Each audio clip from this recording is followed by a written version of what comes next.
Méditation du 26 août. Attention à l'occultisme. Si l'on vous dit consultez ceux qui évoquent les morts et ceux qui prédisent l'avenir, qui chuchotent et marmonnent, un peuple ne consultera-t-il pas son Dieu et s'adressera-t-il aux morts en faveur des vivants? Ésaïe 8, le verset 19. Le spiritisme est le chef-d'œuvre de la tromperie. C'est l'illusion la plus réussie et la plus fascinante de Satan, calculée pour s'emparer de la sympathie de ceux qui ont enterré leurs êtres chers. Les mauvais anges se présentent sous la forme de ces êtres chers, racontent des événements liés à leur vie et accomplissent des actes qu'ils ont accomplis de leur vivant. De cette façon, ils amènent les gens à croire que leurs amis morts sont des anges, planant au-dessus d'eux et communiquant avec eux. Ces mauvais anges qui se font passer pour les amis décédés sont considérés avec une certaine idolâtrie et pour beaucoup, leur parole a plus de poids que la parole de Dieu. Ainsi, les hommes et les femmes sont amenés à rejeter la vérité et à s'attacher à des esprits séducteurs. 1 Timothée 4, le verset 1.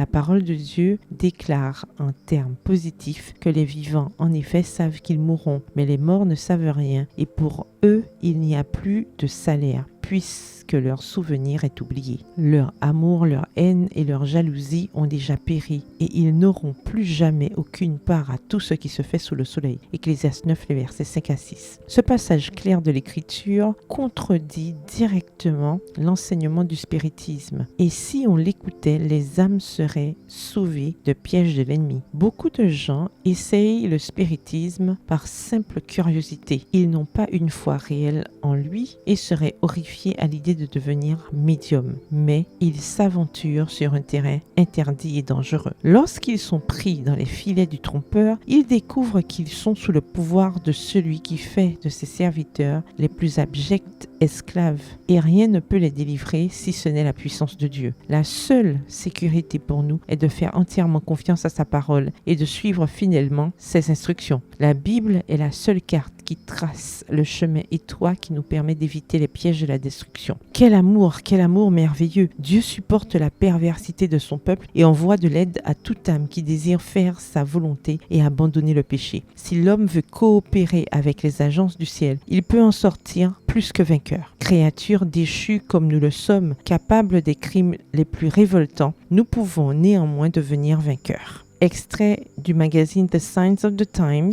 daté du 26 août 1889. Bonne soirée et que l'Éternel vous bénisse.